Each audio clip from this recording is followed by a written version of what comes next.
Alright, a very good morning. You're watching the Kokoliriko show that is live here on Western Television. My name is Frederick Tamadri. You are here connected within the region, but also across other parts of this country. And there are so many things that we'll be really unpacking from this. And you will be aware that there's a lot that is happening within the nation, but also issues around the HIV, issues around corruption, issues around deaths, and a lot of armed robbery that is still witnessed. Remember the killing of the Indian money lender has been really tried to be concluded, and you remember there's a lot of issues around the suspects being on the run, and also the one who left the gun being charged. And these are some of the stories that we'll be really unpacking here. We're 11 minutes past 7 a.m. and we'll be really moving to some of the issues that are here that we really feel we should be discussing. There are a lot.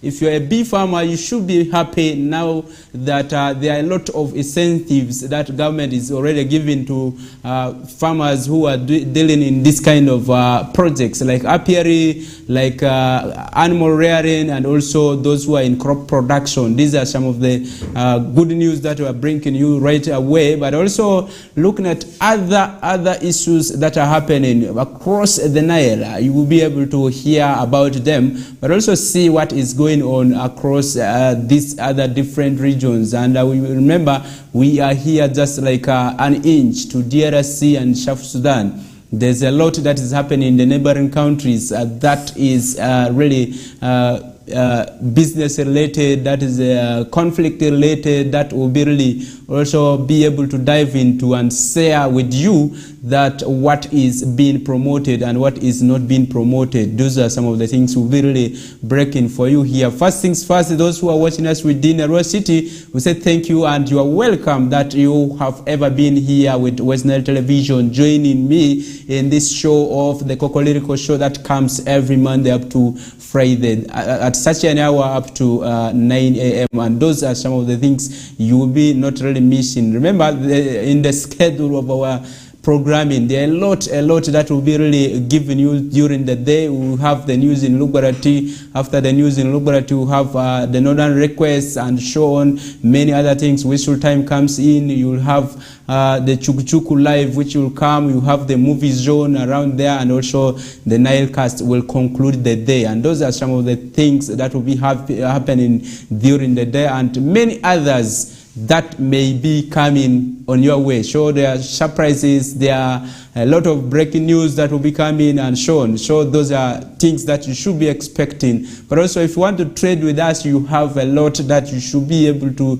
do to promote your businesses, to do anything that you feel should be known across the world. You have that opportunity that is provided by this platform, that is Western Television, and you should be able to really write to the management or the marketing department at Western TV station at gmail.com, and that email goes direct to those responsible for those kind of things. And you can still also walk to the station, or you can dial the telephone number 0765 282281, and that is where you'll be able to reach personally to any of the persons responsible to really help you in whatever you want to do. But also you have any other story or any other thing that you want to share with us here on this show, you should be able to really move to your YouTube channels and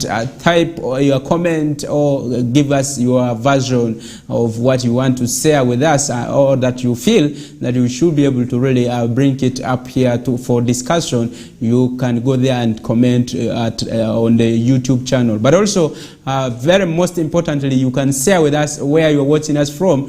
We'll be able to really pick that and really share with others that so and so is watching us from this side. For instance, you're watching us from Nebi, you should be able to put it there that I'm located in Nebi and this is where I am, and we'll be able to read those kind of messages. And also your comment is very important in shaping the discussions that we have here on this show. But those who are watching us from Terego District, I'm very much aware that today, farmers will be receiving 300 beehives from Nature Uganda, and we appreciate that this organization has been there in restoring environment and also wetlands and so on. So many species that are on the wetland and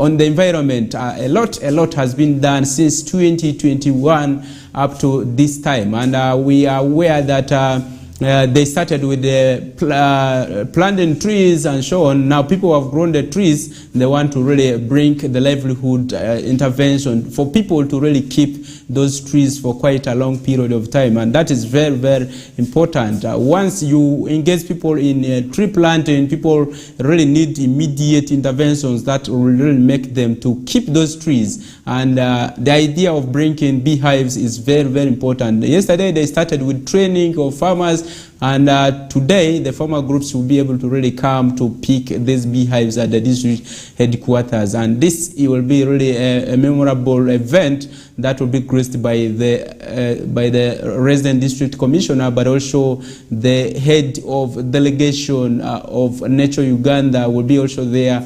So the donors will be there. You should be able to really share a lot of opportunities that exist here that needed funding. Okay, those opportunities needed not to be wasted, especially for our leaders, our farmers. We should be able to raise the price of the farmers so that such donors come in and really inject more money in improving our environment and improving our livelihood and so on. Those interventions are those things that we needed. Remember, there's a very big lake, but some people call it a swamp, and a very huge one.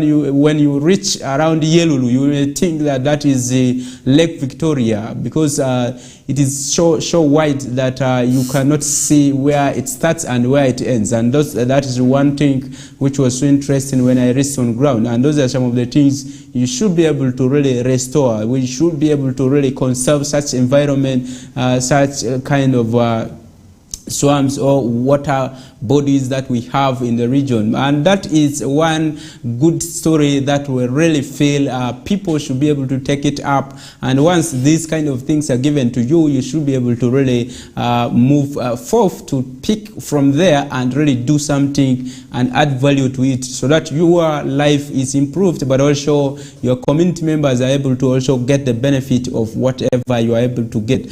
For instance, you are keeping bees and so on, you will be able to employ so many people to really work in your farm. Okay, there sometimes you need technical persons, you need people who to guard your apiary project and so on. Those security guards are people who are within the communities. So you are actually showing an impact to them. And those are some of the things we really want each and every person who has benefited from any project from either government or non-governmental organizations to be able to really take a leave from that and really do something that is impactful, really to change the lives of the community, but also other people. And remember, I'm very, very surprised that there are so many things that we thought were useless when you are really keeping bees. For instance, the comb and many other things that you will find in a hive that you could easily throw away, and yet these are the marketable things. For instance, the comb that is used for making wax, those are some of the things. And the wax is a kilogram is sold at 50,000. Now, if you have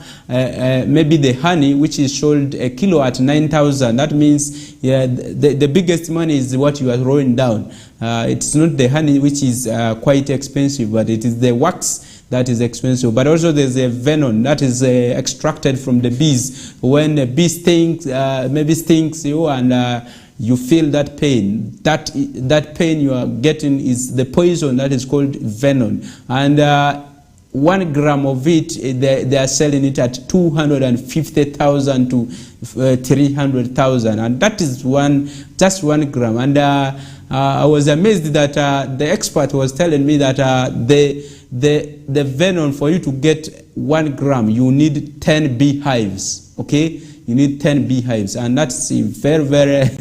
It looks quite very hard to get, but if you are a bee farmer, a serious bee farmer, you can easily really get that kind of thing. And those are some of the opportunities that are not really tapped by so many people who have ventured into apiary, because also sometimes the traditional methods that people use to really get the honey and so on. You see people go with fire on the grass and so on. Sometimes they burn these bees and so on. Those are some of the things that are not recommended. We will really talk much about this in the subsequent hours, but those are some of the highlights of what is happening in Terego district. But also in Yumbe, the issue of charcoal burning is still very high.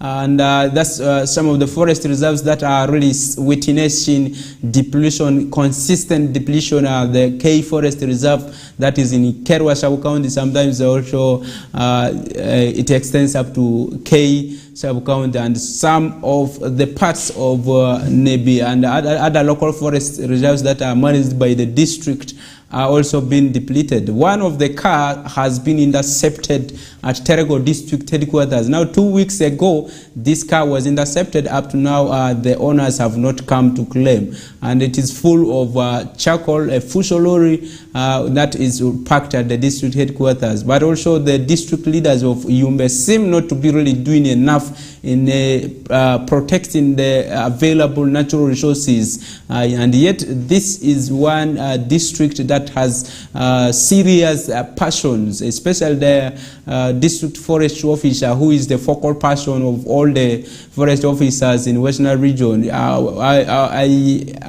really did not expect such things to be happening in that district, and we really pray that you intensify on surveillance and also look at where the gaps exist, because it is just because of reluctancy of some of our leaders who are in the offices, who do not want to step out of offices. Because if you are the forestry officer, why should you sit at the office? Okay, why should you sit at the district? You should have really gone to the forests and see what is happening in the forest.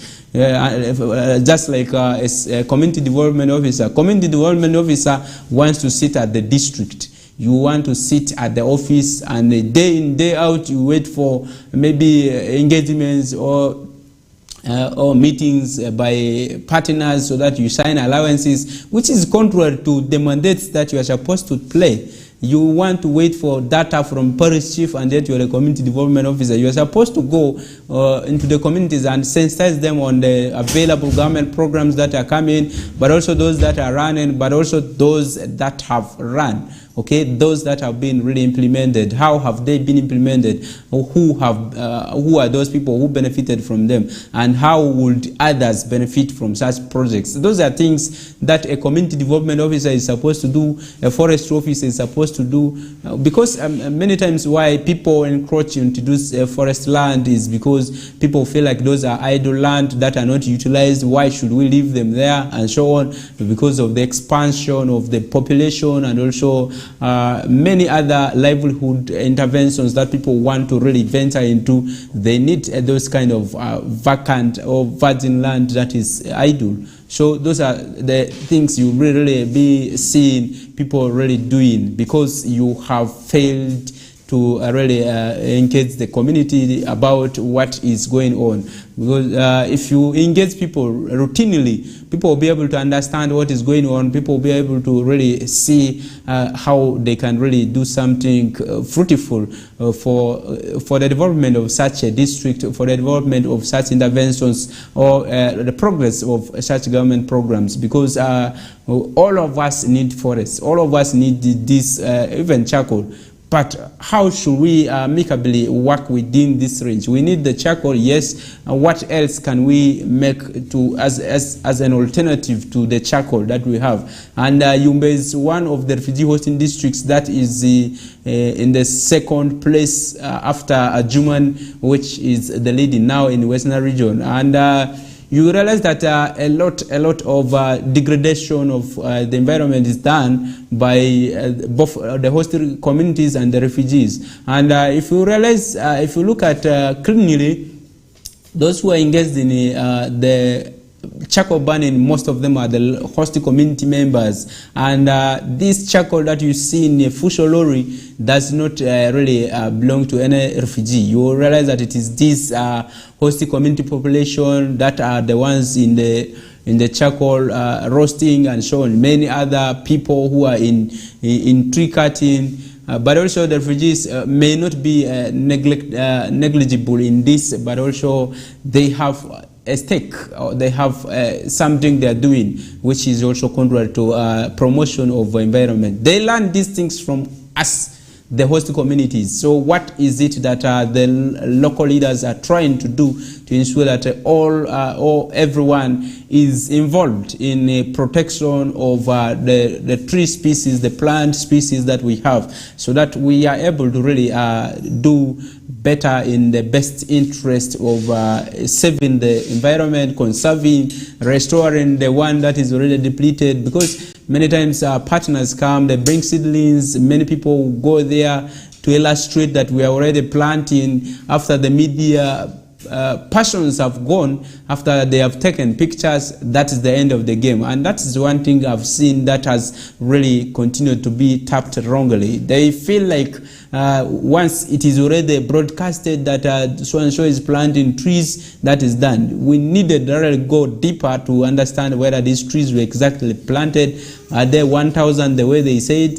And if they are, have they kept them well? How is it being grown? Are the trees being grown in the best way? And how many survived? How many were able to really grow successful? How were they able to grow these trees? Those are some of the things some of us should be really getting interested and really follow up, because we are broadcasting a news that does not make sense in the near future, and it has an implication. In case you are able to really do some story around tree planting, what and so on, you should be able to tell us whether these trees have been able to survive. Because you, maybe 10 years ago, you did a story about tree planting project, you should be able to have a follow-up of this, because we have seen so many people accounting when there's nothing on ground. Okay, there are some accountabilities that are given by word of mouth, not by action. So it is hard for you to really trace some of those kind of things. So those are things that we feel are like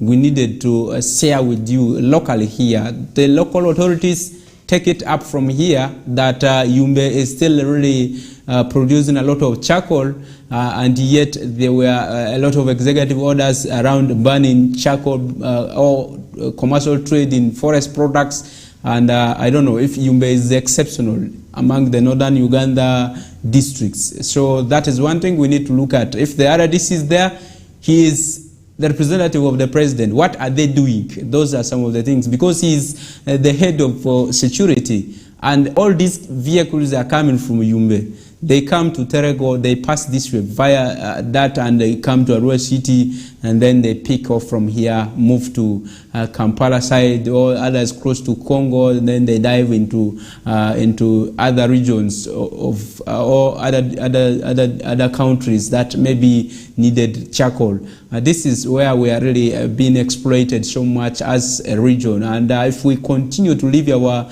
resources to just move like that, it is not really something that is really good for the benefit of all who needed to tap from this. But also those who are watching us from Moyo, we appreciate you that you are able to really now engage into a very good relationship with their counterparts in South Sudan, and this is one thing we really need to really continue, because if we continue to be in conflict and yet the issues of border demarcation are still something that need a lot of time, we may not really survive for long. We need to coexist, even if we have boundary differences, even if we have other issues that are happening. we should be able to see in a local arrangement how we can be able to tap this. But also it is, as people stay peaceful, it is upon now the two heads of states, that is the one of Uganda and the one of South Sudan, to sit down and really look at the plights of the people who are living along these boundaries. It is very important for you to know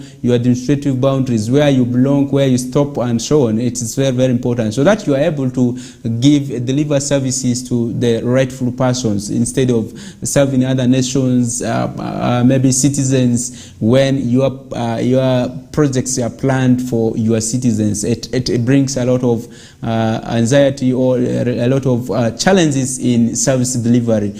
Those in Yajumani, we appreciate you, and many others in Obonki. I will not leave those in Pakwach, those in actually in Nebi, those in Nebi municipality, Koboko. I will not leave you out, Zombo, and then those who are watching us across the Nile, and those are in Lango and the Cholshab regions. They talk about the Western, Eastern, and so on, Central. We appreciate all of you. I know there are so many districts that I may not really mention all in this country, but the most important thing is take the message positively, and you should be able to really share with us where you're watching us from, and those away from Uganda, those in other parts of other countries, you are most welcome. And those in the diaspora, we say thank you for joining me in this show. Let's take a break. I will be coming back shortly to really look at some of the issues that we want to discuss with you here.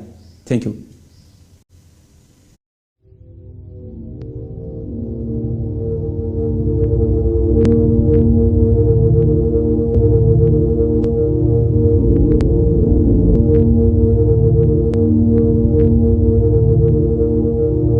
West Nile TV, lighting up the region.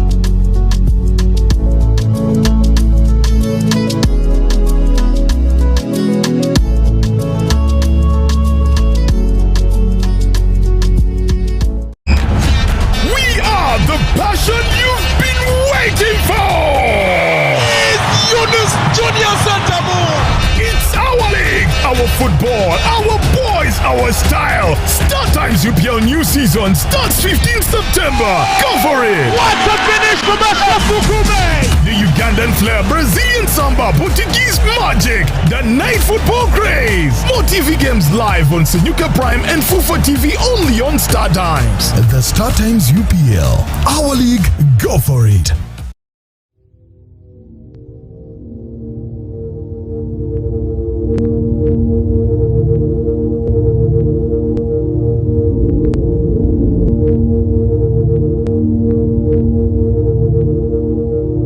West Nile TV, lighting up the region.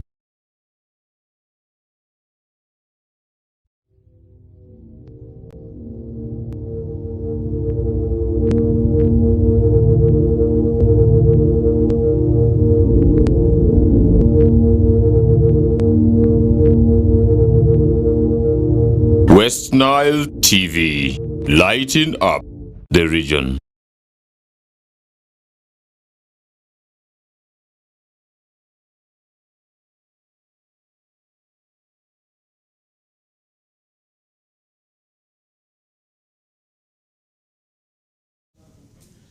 All right, welcome back from that commercial break. Earlier on, we are trying to really move on with some of the issues that are making headlines in Western region, but also those that are really trying to come in from the national scene. One of the issues that is really a talking point in all local governments is the issue of the ban on the recruitment of staff in public service, and this has really trickled down to service delivery delivered. There are so many new local governments or local administrative units that needed technical staff to be recruited, and so many of them have not been recruited just because of the ban in the circles of recruitment. And this is directly to Ministry of Finance and that of local government. And this is coming around the issues to do with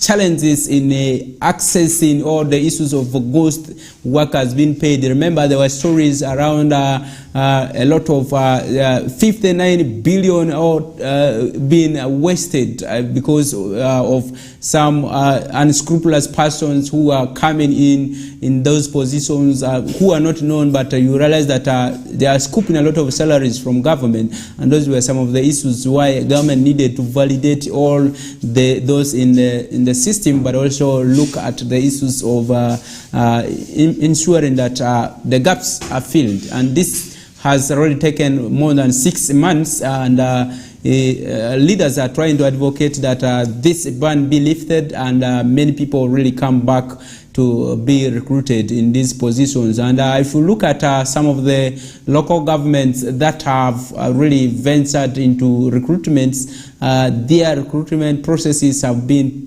put on hold, just because many times some of these local governments want to do recruitments that are not in line with what the ministry had said. Remember, from the month of April, there was a ban that was put on recruitment, and this was as a result of so many anomalies found in the payroll, so many anomalies found in pension payments, and so many gratuities that are being really paid erroneously. And this really led to government losing a lot of trillions to unknown persons. And this validation was done from April, and also in June another one was done, and this was really to ascertain the real persons in the government payroll. And this was one step government felt was so really much needed to correct those errors. And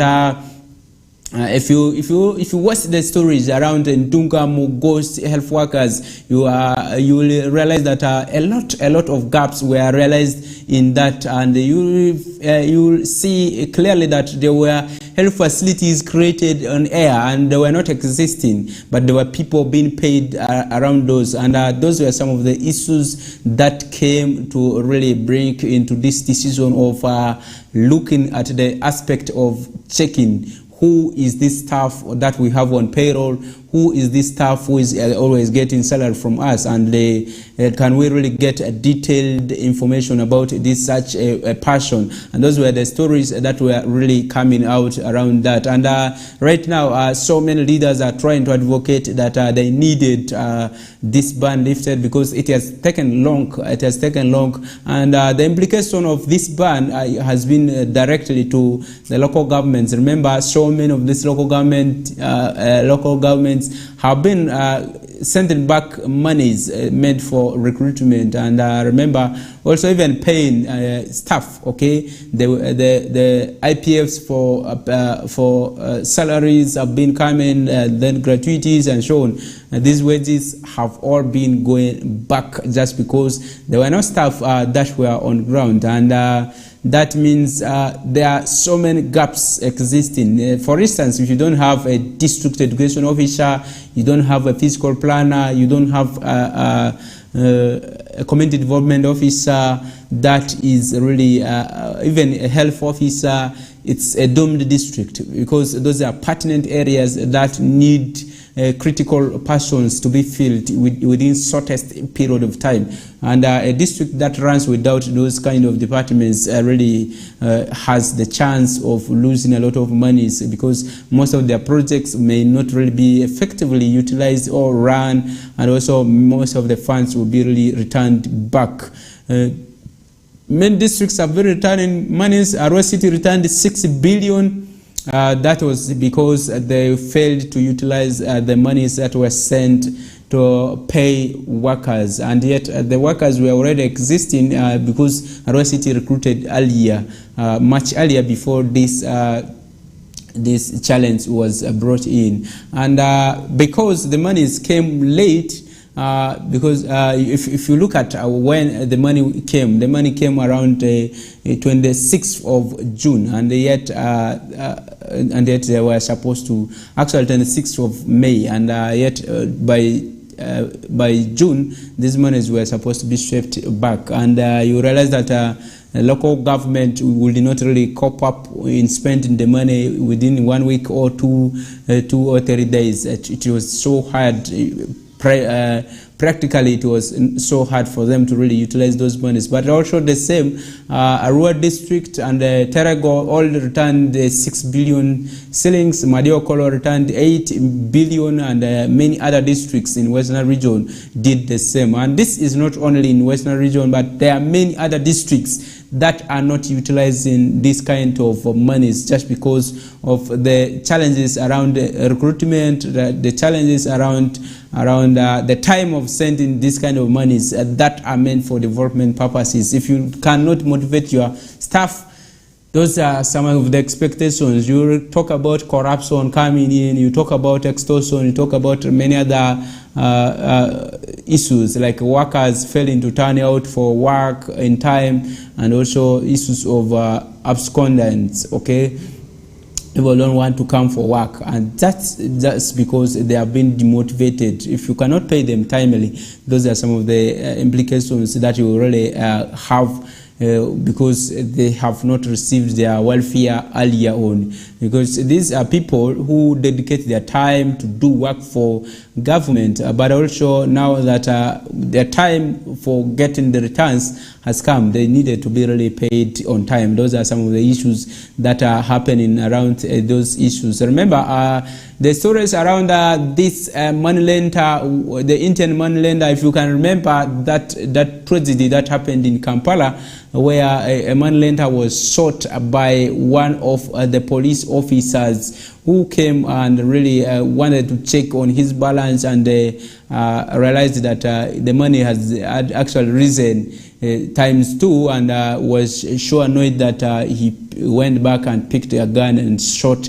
the money lender to death, and decided to escape. And those were some of the issues. And I remember from the sitting, the court-martial sitting yesterday, this officer who neglected or left his gun to be picked by the officer who went to shoot the money lender was really yesterday. And in the ruling, it was discovered that this officer really did wrong to leave his gun to be picked by a criminal. A criminal in quotes, that the one who went to really shoot this Indian money lender who was already here in Uganda, in Kampala, if you remember those stories.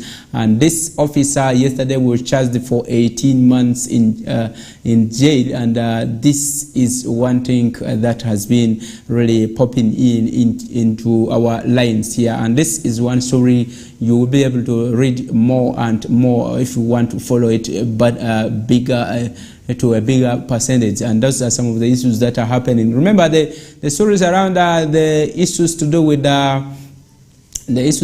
the armed robbery, issues to do with the what are still happening. Yesterday, Fred Inanga was addressing the press about the issues of armed robbery that is still existing in this country, and he clearly indicated that many more suspects are being traced because these cases continue to occur.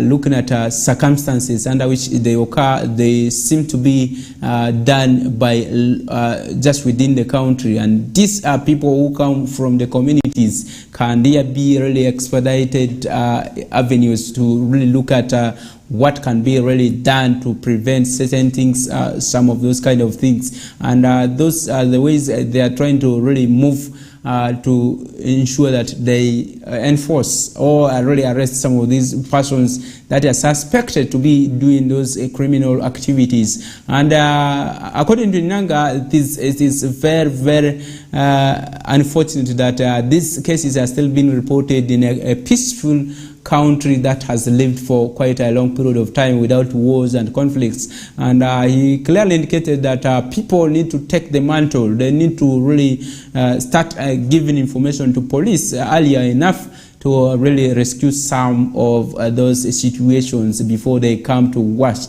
And remember, there are a lot at community level that people can share. But when we empower them, they will be able to share security information at ease. But if we cannot really engage the community and understand their roles in peacemaking and also in service delivery, we will not really have those chances of doing such kind of things, and will not be successful in fighting those internal conflicts that seem to be really low, but they have a really very high implication on the nation or the security of this country. Because when we keep on hearing that so-and-so has been shot dead, or maybe a security officer, a security guard has been shot dead, and so on. And I remember the recent case of the Kasese killing, where the tourists and the driver, the Ugandan driver, were killed in Queen Elizabeth National Park. Was one of the things that really made a lot of rounds. And with President Museveni going on X, that is formerly known as Twitter, tweeting that they are in close relations, in close ties with the Felix Tshisekedi, that is the president of DRC, to follow up on the ADF rebels that are suspected to have killed these tourism officers, or tourists and the tourist driver, which is here in Uganda. And those are some of the things that the president was saying. And he said that these are really pigs that are misbehaving in any island. And those are some of the quotes from the president.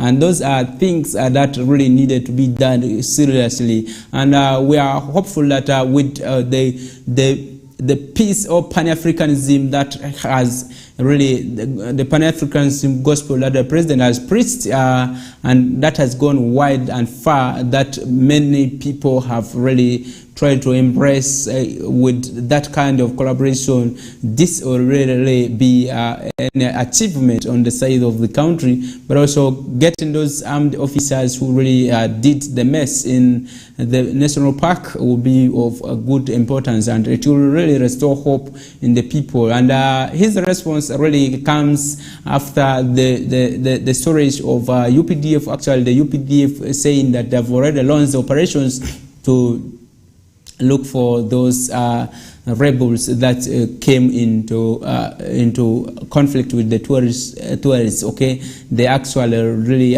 boosted the tourists and really burnt the car in a very unbelievable manner. And really we regret about those. May these departed souls rest in eternal peace. But also looking at some of the parts of the statements that were written by the president of this country, that is His Excellency Yoweri Museveni Kaguta, he clearly indicated that communities and the security forces need to team up. Okay, they need to collaborate, because these people did not cross from elsewhere. They crossed via the community.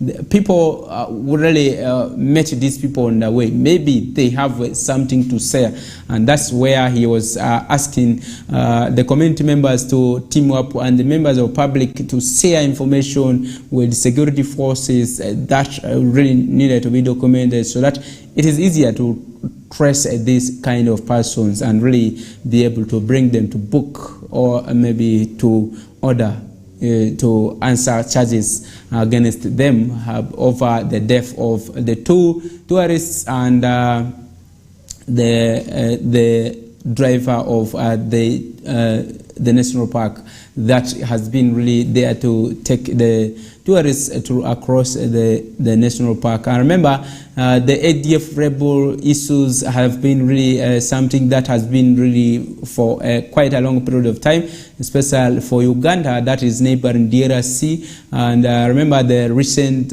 issues about the 42 people that were abducted and others killed, among which 32 were students from one of the schools that was bothering the the DRSC in Kasese district, and also those others that have been isolated cases that have been also documented, reaching up to 42. And those are some of the issues that are coming up. And we should be aware that those who are living along the borderlines, we should expedite information sharing. Information sharing is the biggest weapon that a security ally will have. Information sharing is the biggest tool that can really ensure security, okay, in terms of preventing alerts or sharing alerts, sharing information about the suspected unusual faces that we could always see. And those are some of the things that we should be able to talk to, okay, share information about. But also empowering communities along the borderlines is one important thing we should be able to do as security forces. For instance, police, you have that chance of interfacing with the community through the community liaisons officer, the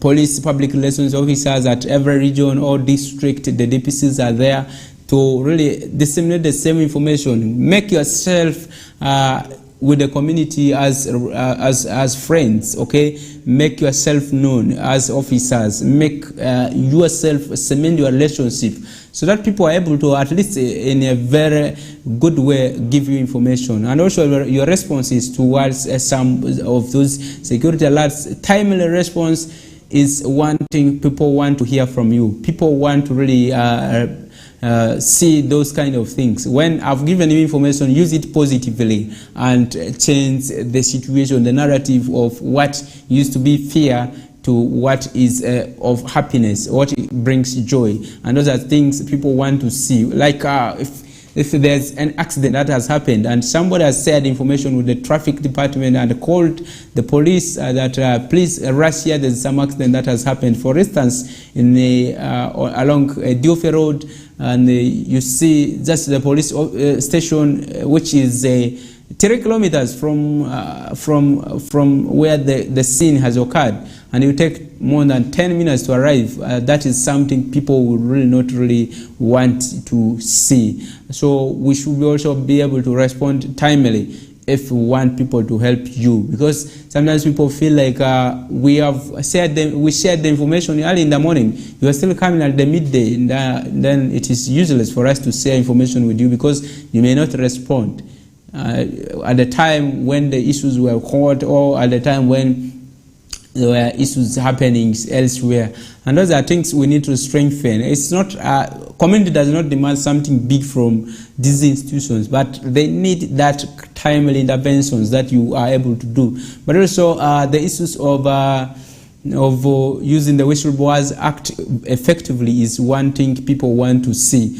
The Whistleblowers Act does not really solely protect the whistleblowers. If you look at that law critically, it doesn't give total room for the protection, because sometimes I give you information and you realize that the officer I've given the information also goes to share it with the bosses. Sometimes these bosses are friends with some of these officers, maybe that have been accused in that whistleblowing, and also those things bring a lot of tension to the public, and you realize that people do not see the value of why they should share information. Those are things we need to really talk about many times and share with people how they will be protected, and share with people how they can be able to freely report information. But also, as members of the public, we need to know that once you have shared information, as security information, as life-threatening information with the security officers, especially those who are responsible, we should really not really take it to the streets that and tell them that I was the one who said the information. If I had not said it, I'm also very smart. I shared it, and he has been arrested. And those are sometimes excitements that come with sharing information. But it is very, very bad. It comes with the implications. Once you have shared information, you should not really share it with other people. Allow the law to take its course. Allow people who have whom you have given them information to really go on with the information just like that and act on it, then really you also sharing it with the public or your friends who may not really protect you in one way or the other, and it turns out to be really something that cannot really help you at all, because there are some people who have received threats because they have really maybe given information, security information to the police, and the person has been arrested. He goes and brags around in a trading center and says, I'm the one who said the information, and apparently your life becomes at a stake. It becomes at a threat just because maybe the relatives have said, okay, you are the one who did this, and now let's finish you there. Okay, those are some of the things that some people have found themselves going through, and it is quite dangerous. If you have ever done that, you should not really do it again, because it jeopardizes the protection that you should be having.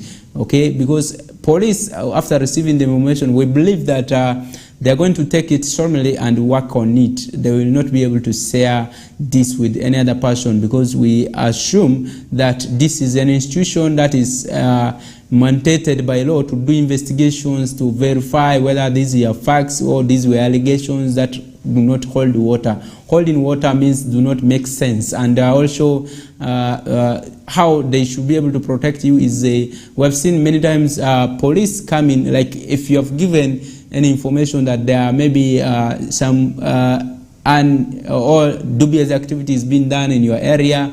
When police goes there, they just go straight to the area and go to where that place is and see who are those people they can pick. They go and pick them. They don't even involve you who has given them the information. And that's one way they are trying to work smart and trying to see that they don't really expose you to those kind of risks, because they know that you come from the same area and people will be able to know that it is you who gave the information. And once people realize that, they can easily really eject you from such an area, or others can plan to end your life. And those are things really police has been trying to do it. Practically, we have seen this several times, and they don't expose those who have given the information. And that is one thing we encourage the communities to also do if you want to really do it, or make sure that we avert conflicts, we avert crimes committed in areas and so on. That is one thing we should be able to do if we want to be safe and do the practical bit of whistleblowing. Whistleblowing is not one show, but also it needs many other institutions to link up and to work together with the community in protecting their rights, and also looking at some of the circumstances. But also the Whistleblowing Act is very strict when it comes to also the court case. When you, such an issue is being tried, they ask for your consent. Is it okay for you to appear at the court? If it's okay, the DPP also takes charge, okay?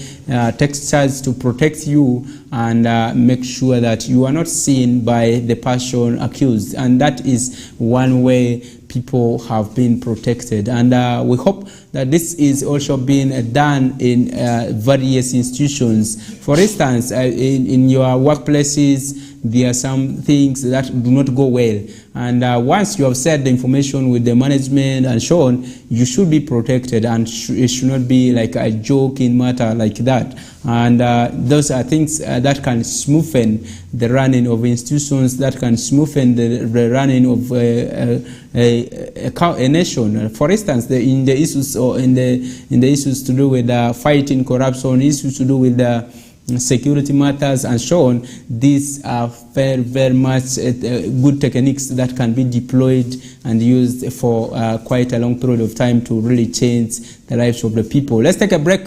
When we come back, we'll be able to really move into other issues that are of a pertinent nature. I earlier already said with you that we'll be having a discussion about beekeeping as an enterprise, but also looking at the entire untapped opportunities that exist in apiary, but also looking at some of the challenges that people are facing, how best we can come out from this, and how somebody can be convinced to start doing apiary as a project. Let's take a break. I will come back shortly.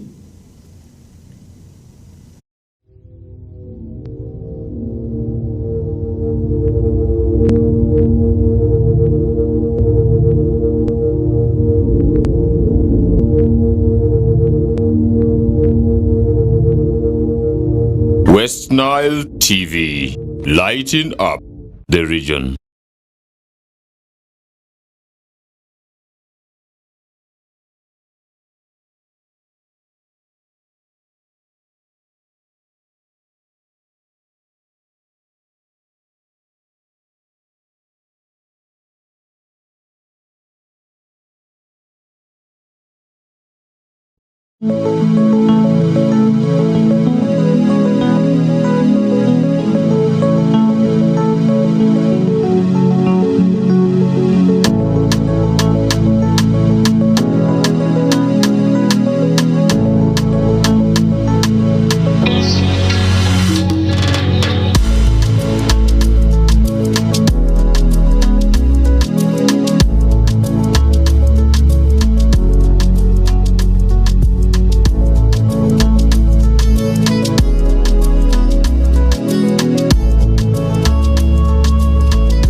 Football, our boys, our style. Start Times UPL new season starts 15th September. Go for it! What a finish for Master Fukume! The Ugandan flair, Brazilian samba, Portuguese magic, the night football craze. More TV games live on Senyuka Prime and Fufa TV only on Star Times. The Star Times UPL, our league, go for it.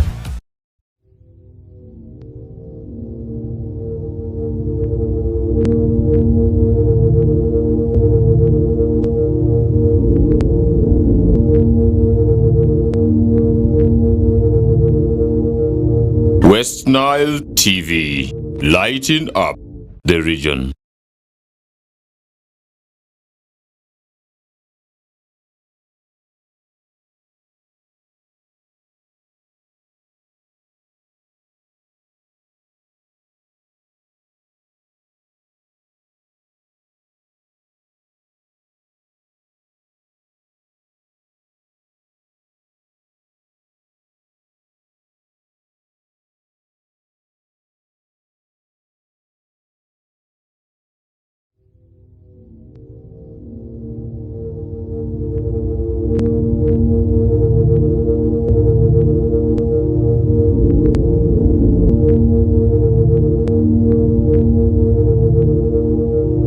West Nile TV, lighting up the region.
West Nile TV, lighting up the region.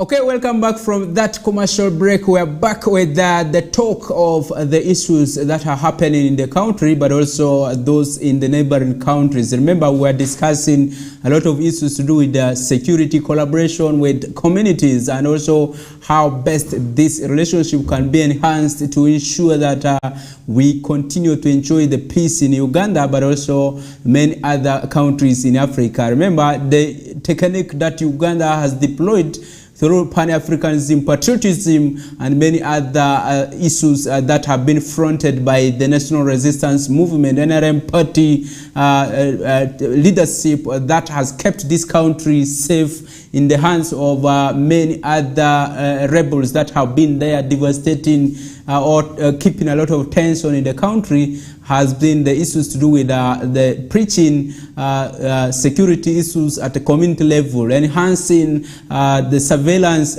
from a village. Okay, the LC1 becomes the head of security in such a village, and you have those village committees, security committees, a lot of other groups that have been formed, and you realize that this has really worked and kept the country safe for quite a long period of time. And also look at the community collaboration with the security agencies. This has been cemented through the community policing projects under the community liaisons officers that are in police, and also looking at the behaviors of the UPDF. And remember, the army has been at first been looked at one of the rude forces that we will ever have in a country, and right away now you will see that Ugandan army has changed to be the mild one, and with dealing with the communities, they deal with just like close relatives, and you realize that that has really had an impact in creating a lot of relationship between the people, the communities, and the security forces. And this has really increased surveillance, increased awareness, increased a lot of collaboration, and this has kept this country safe for quite a long period of time. And that is one thing other countries can learn from Uganda. And this is where Uganda is trying to export the peace interventions to other countries, countries like Somalia, countries like South Sudan, countries like DRC. And that's why you see many times when there are conflicts in some of these neighboring countries, Uganda is the first countries to be contacted to really send troops to go and preach harmony and make sure that there's a lot that has to be done as far as restoring peace in the nations that are really destabilized. And that is one pride we have as a country, and it is of economic value. Okay, it is one thing that we keep cherishing for this nation. Much as we have stayed for quite a long period of time, we still need to really expedite on a lot of other loopholes that we are seeing. Much as we have these errors that are coming, maybe sometimes these rebels come once and a time that they come to create a lot of panic in some of the districts or regions and so on. These have been really brought to a comma. Okay, those are some of the things we are really discussing about. Let's move to the beekeeping as an enterprise, and you realize that if you look at the untapped enterprises or small scale enterprises or medium scale enterprises that we have in northern Uganda, the beekeeping or the apiary comes number 4 in West Nile specifically, and this is one unfunded priority where you don't have much persons recruited in the districts or sub-counties to deal in that, and you see that it is mostly an intervention that is privately led, and you realize that most of the interventions are done by farmers who are not in groups, farmers who do not have much knowledge about beekeeping, and you realize that many people use their own they use their own techniques, and where somebody is able to get maybe a plant and engrave it, makes a very good room for the bees to be, and where it is kept is also another issue. But also the protective gears are not there. Sometimes people they sneak at night to go and start stealing. I will say stealing, but not harvesting, because if you go there, you go with a lot of fire on the grass and you start trying to roast these bees and so on. You realize that many bees die in the event of trying to collect honey, and these are methods that have been really rudimentarily seen, and that have been seen to be that could not really promote apiary for quite a long period of time. But also you realize that many of the things that happen around this are attributed to the issues of knowledge gap, the issues of also the forest cover. But now that many partners have come in, have empowered our farmers with the various ventures towards beekeeping, apiary, and also looking at the opportunities, the marketing bit of it has been boosted with the establishment of a machine to really match or to squeeze the honey from those that have been harvested. And good enough, many farmers are already now getting these protective gears, and access to them is made easier by these partners that have been really trying to form groups. There are more than 10 groups that have been formed from Madi or Kolo district to Terego district, but also in some parts of Yumbe district that have been really already venturing into beekeeping. And the lead partner has been the Nature Uganda that has been doing this, but you realize that many other farmers have learned from these farmers who have benefited from this kind of trainings. And now you will realize that with the establishment of the factory at Wandi Trading Center, that is in Terego district, the farmers in the region are going to be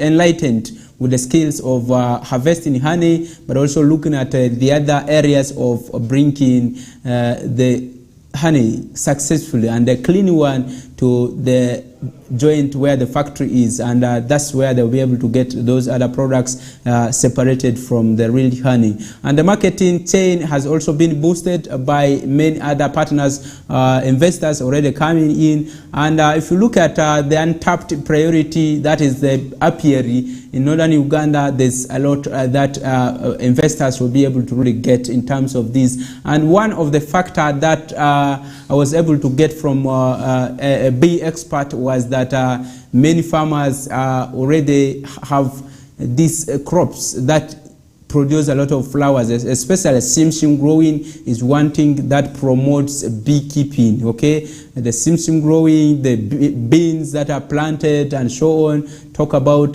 these other flowering plants that are on large scale being grown in this region, and that is one thing that attracts a lot of bees in this region. Let's move to the production department and see the interactions that I had with one of the experts and see whether really you can really be able to learn something from this. I believe you'll be able to learn a lot from this, and you'll be able to see how to really position yourself in terms of investing your little resources, because starting beekeeping is not really something that you needed so much money. You just need the beehives, you just need those techniques of keeping the bees, and there's nothing like injecting more capital into it. It's just a matter of waiting for the bees to come in to start really occupying or accommodating themselves into the hives. Let's move there.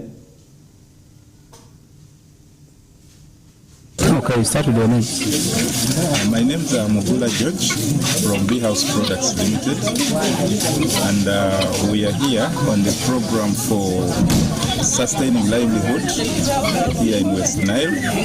We are doing a project with WWCS, Nature Uganda, and ECO. It's a consortium of organizations funded by EU, and we are trying to promote beekeeping in the rural areas, especially in areas of Terego. Looking at the background of beekeeping in Uganda, beekeeping has been there traditional, and people have been doing it on small scale. People have not yet tapped into the opportunities of beekeeping as expected. Yet Uganda has a potential of producing 500,000 metric tons, and you find we are only producing 10% of that. Many people have not yet tapped into that, and yet this is an area that needs to actually be investing in. You find so many things in this sector of apiculture, from production itself. People can engage in producing, putting more hives so that they produce more honey and other bee products. The majority of people here in Uganda are looking at only honey, and yet there are far much more expensive products to tap in, like bee venom is one of the most expensive products, whereby a gram goes for over 60,000 plus, whereas honey is more or less the cheapest product. It goes for between 10 to 12,000 per kilo. Pollen is another product that is not tapped. The kilo is around between 120 to 150. Royal jelly, that one is not yet tapped, and I think a kilo goes for 1.5 million. A few people have tapped into that, not yet here in Uganda. So you find this is an industry that can employ so many people. The young people out there can get employed through different sections of the apiculture. For example, making beehives, the young people can engage in that. They can go into processing the bee products, like processing honey, processing beeswax. They can go into making honey wine. They can go into making cosmetic from the bee products, like making soap, making jelly, all that from bee products. All that is still opportunities for the young people to actually explore. West Nile is gifted. Actually, it has the best forage for the bees. The environment is very, very conducive. So we actually encourage many people to engage in this beekeeping sector. There is a lot to earn from it. Okay. Yeah, but you find few people are yet engaging. So we encourage people to invest in this sector and make sure that many people are also getting employed. Okay. So I know you have been in interaction with some of these bee farmers in West Nile.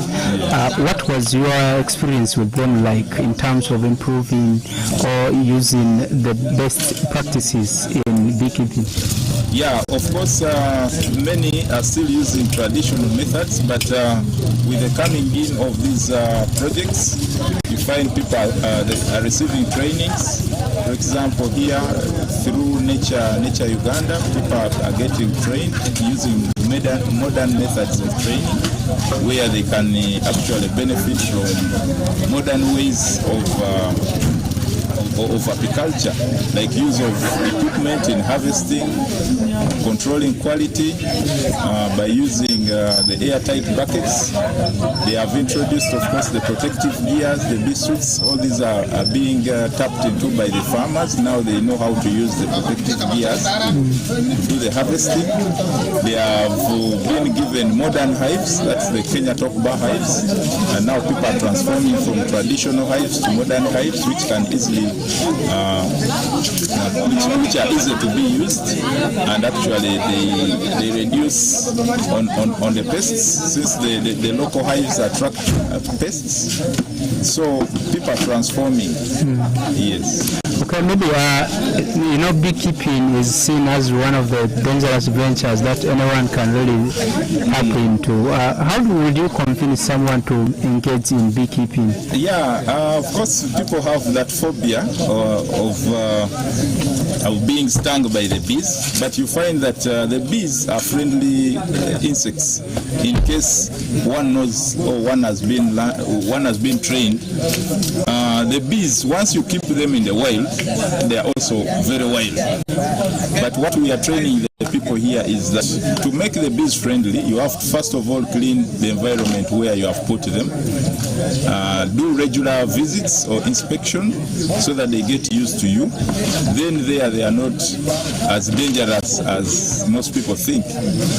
Yeah, but if you keep them in the wild, then they will not be used to people, so they will be a little more dangerous to actually the community. Yeah. So also, given the fact that they are given protective wear, then they can handle them with the gear, and then they less dangerous once they protective gear. Okay, maybe how would someone start a bee as an industry? Okay, beekeeping as an industry. How would somebody really do this? And vis-a-vis the funds that are needed as capital to start such an enterprise? Yeah, of course, beekeeping is one of the low-cost investment. Once you harvest in the bee equipment, the beehives mainly, then that is it, because it's a one-time investment compared to other investments where you keep putting in money, keep putting in money. But for the bee industry, you actually invest at the beginning, where the most investment required is purchase of the beehives and the protective gears. Once you do that, then the rest will just come on by nature. Okay. Yeah. So how beneficial is actually beekeeping as an industry right now? Yeah, beekeeping as an industry is so beneficial. First, to the community, they benefit through pollination. Most of our crops, 90% of our crops are pollinated by the bees. So meaning that we hardly can survive without the bees, because they are the ones that will actually give us food.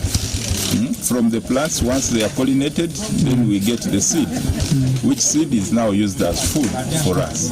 That is one. Two, of course, from the sales of the bee products, that is how people can earn income. Selling of honey, selling of bee propolis, selling of beeswax, selling of venom, that alone can increase the incomes of many families.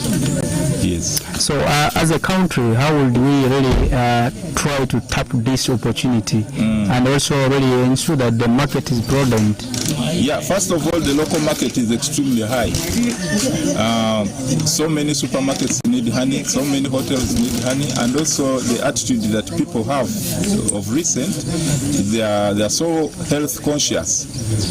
Many are advised to use honey as a substitute for sugar, and of course that is the trend now. People are looking at their health first, then the rest come next. So the local market is growing, and of course the international market is extremely high. Yes. Okay. So maybe your parting words? Yeah, of course, beekeeping, yes. I would encourage people to go in the beekeeping. First of all, it's an industry that is not so disturbing like other sectors. Of course, you only need land and you need to purchase the hives. Once you do that, all you need is the knowledge to manage the apiaries. And that knowledge you can always get. First of all, you can visit us on our website, Bee House Products Limited. You can visit us on the social media, and then you can get that information free. Yeah, but also you can visit our Tornado offices, because we are members of Tornado, the Uganda National Apiculture Development Organization, and we try as much as possible to sensitize the public about the benefits, the opportunities that are in the apiculture industry, and that's why you see us with linking to different organizations so that we can promote the apiculture industry in Uganda. Okay, maybe what are the challenges that you have seen that do exist in this industry? Yeah, this industry, many people purchase, of course, the hives and they just put them in the bush. They don't take care of the hives. So the hives get affected by so many pests. So you find them cursing why they have joined the industry, but yet this industry, much as it looks nature-based, but someone has to put an effort to make sure that it takes care of the beehives, make sure that it controls the pests, and also ensure that it helps the bees by feeding them. Sometimes when there are no flowers, you have to improvise food for the bees, and then it will definitely... What are those feeds that you Yeah, can the feeds, we can put cassava flour, we can put, you can crush mangoes, you can crush pineapples, you can crush watermelon and feed the bees, and there you will have boosted their productivity. Okay. Yeah. Right, thank you. Thank you. All right, you have just seen from the interactions there, although the sound was not too clear, but you should be able to get something from there. And those are some of the things that are coming from experts. You see that we have that capacity to really produce 50 metric tons of honey that will be really exported within this country. And if you look at the Apex organization of the apiary farmers, that is the Uganda National Apiary producers in this country, and you look at those things that they have written there, you realize that 1.2 million Ugandans have already ventured into apiary farming as a project, and also looking at those basics. You will see that 54% of these are young people between the ages of 15 to 24, and the beekeeping itself really, actually the apiary contributes to 31% of Uganda's exports, and also you realize that it contributes to 24% of Uganda's GDP, and that is very, very important. And if we want to now really move into this, you should be able to understand where it is heading. Okay, those are some of the interventions. You realize that the market for honey is not supposed to be looked for very far. You have so many people who want to use honey, okay? There are so many people who want jellies, and this can be made from the wax that you have. And those are some of the things that exist within ourselves, and these are needed by so much by our people here within the country. And you have supermarkets, you have even at your home. Your children like sweet things. You can substitute the sweets, the peepees and the biscuits you have with the sweet honey that is produced from your hive. And those are things that the experts are trying to look at. But also look at the aspects of medicine. Many people are complaining about so many sicknesses. At some point, honey can really protect you from some of those diseases. And those are things that you can be really able to do with the expertise knowledge. When you are well guided, you should seek for constantly knowledge from those knowledge givers and those who have the knowledge and those who are also willing to give. There are some people who do not want progress for others, but look at that one who can really give you the best knowledge, and that's where you'll be able to get in touch with them. And those technologies that are really deployed in harvesting honey and many other components or things that you can get from the beehive, the wax that is talked about, the prolix and the pollen. Talk about the issues to do with the venom. The venom is extracted using a machine that he said is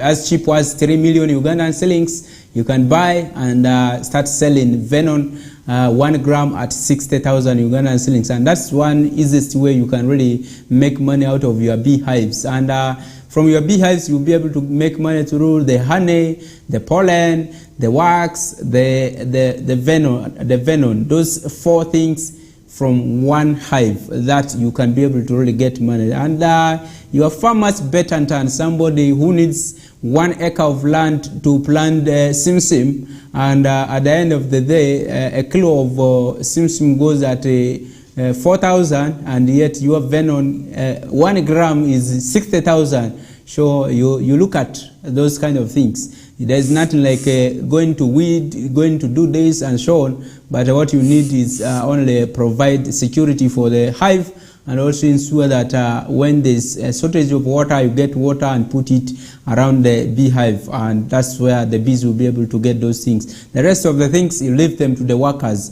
And each hive has one queen, that is the mother bee, and then it has 1,000 drones, and then you have over 4,000 workers, and those are things that are technically being analyzed there. And when you move deeper, you will really enjoy this enterprise as you start making money. After every 6 months, you are supposed to harvest honey, and this goes as years go by. And you can easily multiply that enterprise by establishing more forests and establish more beehives and so on. And one of the technical bit is that for you to put your honey or the hive, actually the beehive, you have to clean it, make sure that it is very clean. And then you have this common plant that people use in chai, the fruit chai that we use. In our common language, they call it fruit chai.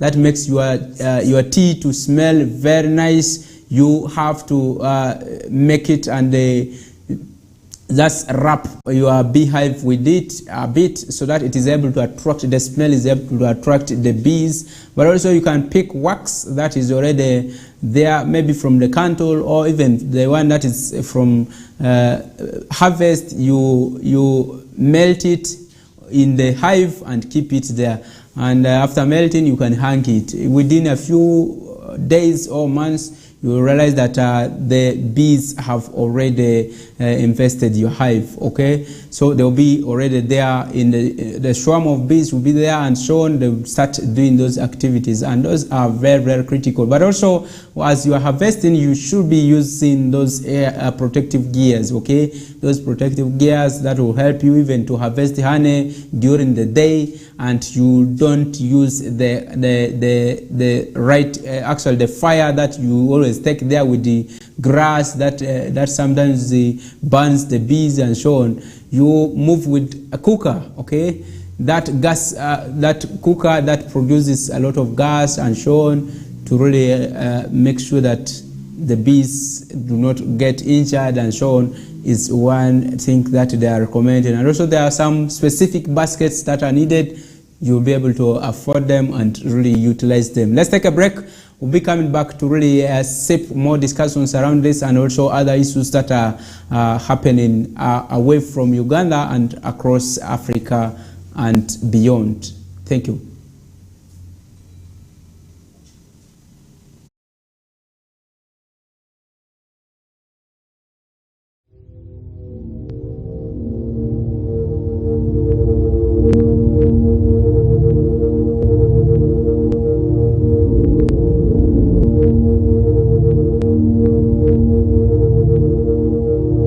West Nile TV, lighting up the region.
our style. Star Times UPL new season starts 15th September.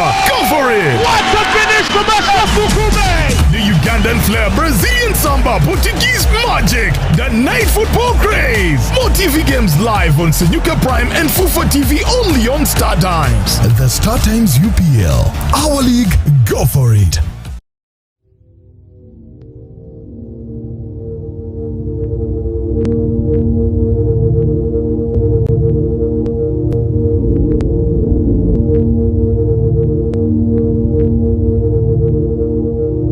West Nile TV, lighting up the region.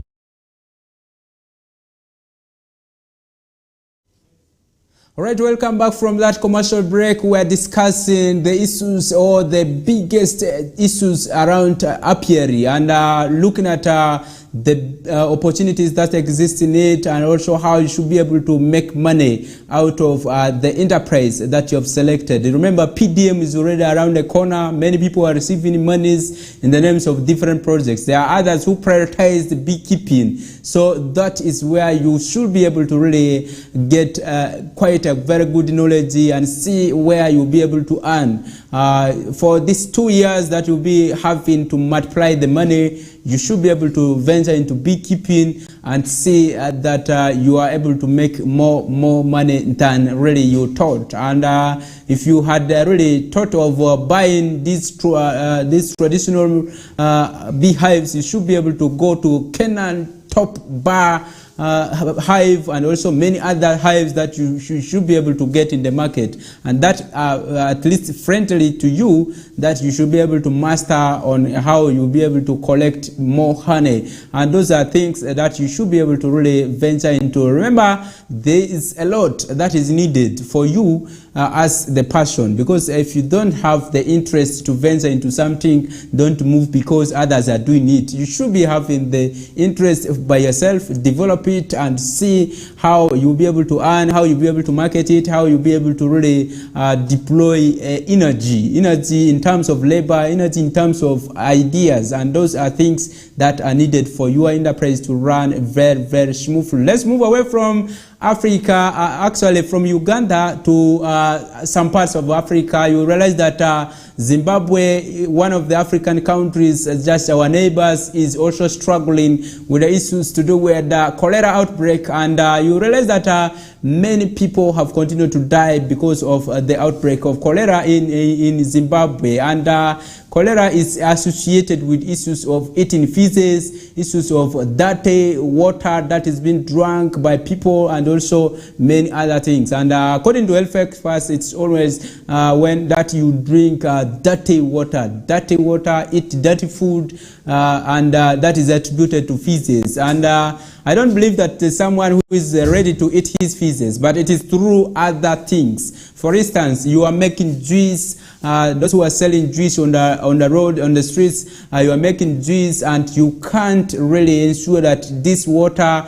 that you are making juice out of is clean. That is where you will be able to really infect many people and give them a lot of diseases. And this disease is of consumption. It's not really something that is communicable. It's non-communicable, and it comes in a way that it's your hands that pick it and put it at the mouth. And cholera is something that is very, very serious. We all need to really look at if we want to really have something done about it. And the authorities in Zimbabwe are still struggling. That's one really fact. And this is attributed to the behavioral changes. Communities have not really complied with the instructions from the health workers, and this has made it difficult for the government to fight it. And remember, this outbreak was pronounced from last week up to this time, and they're still struggling, and many people have died, and many others are still being treated at the health facilities. And remember, in Uganda we experienced this in many districts, and one of the one of the areas that experienced this was the Arua city that we have here. Maracha experienced it, and Madiokolo. These were some of the districts in Western region that experienced the cholera outbreak in 5 years ago. And you realize that in Arua city it was really so much in the areas of Oli and Awindiri, where the outbreak was so immensely witnessed that it was most in slum areas where population is very huge, and many people were able to contract this from the dirty waters they were bringing. And also sometimes it comes to the safety that you deploy at your eating zones, and many people have these dark corners where cockroaches breed, where toilets, you have them, you don't have covers for them. Cockroaches go there, they pick feces from there, they come to your food and leave the feces for you there. That means you are eating what you have disposed of back to your stomach, and that's where you will have all those signs of vomiting, all those signs of stomach pain and so on. Stomach, okay, sometimes people say stomach is quarreling, and so on. Those noise that you always hear from your stomach, and that comes as a result of the issues to do with eating contaminated food with feces. And that is where the authorities in Zimbabwe are trying to struggle around to see to it that this is contained. And you realize that World Health Organization has already popped into the interventions, and also the United Nations is also trying to respond to some of those cases. Remember, one person who has died of cholera can easily really pass this to other people who were sharing the same food. And those who like eating cold food, okay, that is where you have issues. Those who like eating egbeku, okay, people who like eating egbeku early in the morning, those are the risk factors you should be able to look at. And you realize that for you to eat cold food in the morning, it should be preserved very, very well. And the containers that we're putting the food in should be really kept safe. And if you want to really have that food eaten, and it should not have a very bad impact in you, but also the issues of hygiene at community level is one thing we need to deploy. And for health experts to really move further with this, I don't know if the authorities in Zimbabwe also have this system of having the health center ones that are led by the VHTs, the village health team leaders, who are there to sensitize the communities on preventive measures of curbing diseases, but also given the opportunity to share knowledge on health issues, to interact with the communities, to ensure that hygiene is maintained at every homestead, and also looking at the other aspects of maintaining other cleanliness around the globe. And those are some of the things that Ugandan government has tried to deploy. If they can be able to pick a leaf from this and look at what is existing, those are some of the things they can be able to deploy. And remember, there's a lot to do with issues to do with the health. Health is made at home. Many times people say health is made at home and it is repaired at a health facility. That means there's a lot that people need to do at individual level. For instance, for me to wake up and come for a show in the morning at Western TV, I have to first of all brush my teeth and go and bathe.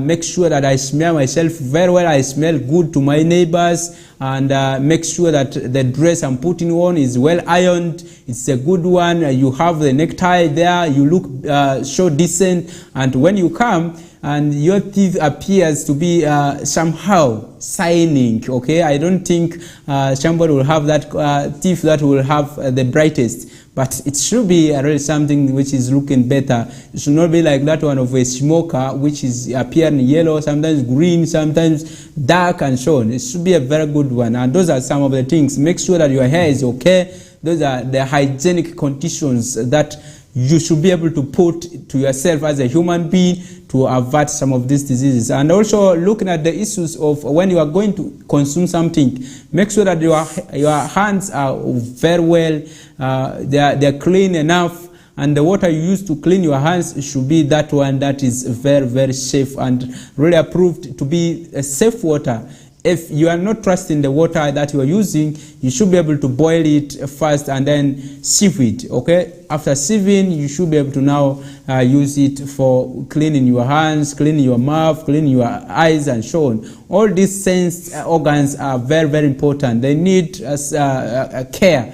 Okay, those are the things that you need to deploy. But also looking at cholera itself, generally it's a hand-to-mouth kind of disease that really rotates around these 5 fingers or 10 fingers to this one mouth with 32 teeth. Okay, those are the things that give you cholera. And you realize that this is transmitted or maybe spread by flies, house flies, and then you have the cockroaches that move around. And for you to prevent cockroaches from coming in contact with food that is to be consumed, one of the things you need to have is to avoid dark corners in your rooms, and that's why we encourage many times people to use white paints. And in the villages, if you are still smearing your house with the mud, you should be able to ensure that lighting system in your room is up to date. We understand very well that the economic status depends at individual level. Sometimes people have avenues to earn, and they have a better money to build good houses, but there are others who are still below the poverty line who cannot really move up to that step. But what you can only do is to ensure that the lighting system in your room is so bright, to ensure that some of these dark corners are not created, and ensuring that food is kept in a very good place for you to really see that the issues of hygiene, for instance, the breeding areas of these cockroaches are not really so much there. But also we have these aspects of flies. People do not really cover food properly. Flies come in, and they are much interested into the juice or the fluids or the soup of the food, or that thing that is that they can be able to suck. So when they are sucking, they make sure that they clean the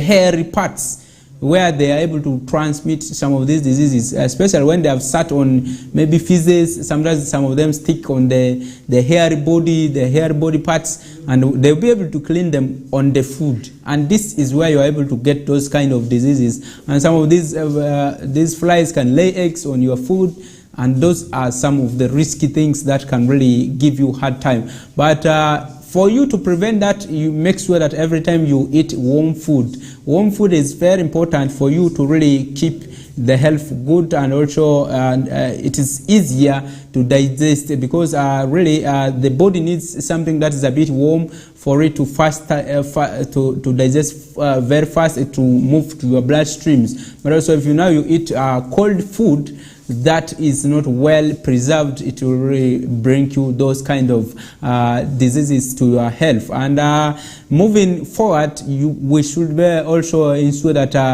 the toilets that we have are well covered. There are some of those things that people make to cover the toilets and so on. Those who have gone advanced, they have those wire mesh that is pulled above to ensure that lighting comes in, and these flies are confused. They feel like they are flying out, they get stuck into the mess, and some of them die there, so that they don't really move out with the feces particles that they are able to really get from the toilets. And that way you will minimize the spread of cholera in your area, to minimize also other diseases that may come, like dysentery, diarrhea, that may result into death. Those 3Ds are very, very concrete that you can prevent from this. And sometimes we get diseases just because of our behavior. We can, if we don't really do much things to do with preventing ourselves to come in contact with those bad hygienic kind of things. Also ensure that the garbage management at your homestead or at your area of residence is up to date. It is kept very, very well. Garbage sometimes it brings a lot of those kind of things. For instance, in the garbage you have so many parts of things or things that are rotting and so on.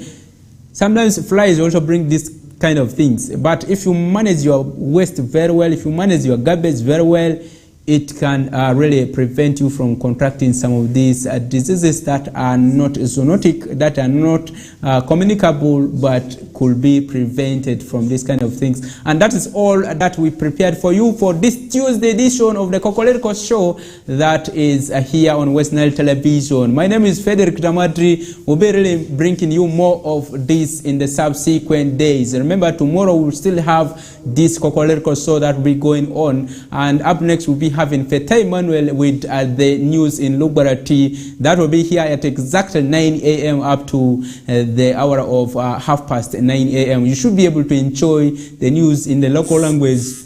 All that you missed in the English version, you'll be getting them in the local language. And you'll be also having Lemangia that will come in the afternoon with the Peace Your Chuck, who will be bringing you that news in Alur. And that is the beauty of West Nile TV. We bring you divergent voices. And very soon we'll be also bringing you the news in Kishwa Hill that we are really cooking seriously, and we'll be able to break for you at what time it starts and when you'll be able to really get it here. And those are some of the developments that are coming up here at the television stations. And if you want to have any business with the television, you should be able to come to Weatherhead Park Lane on plot number 39A, that is in Arua City. And for those who are far away from here, you can really reach to us on the various channels using the YouTube, that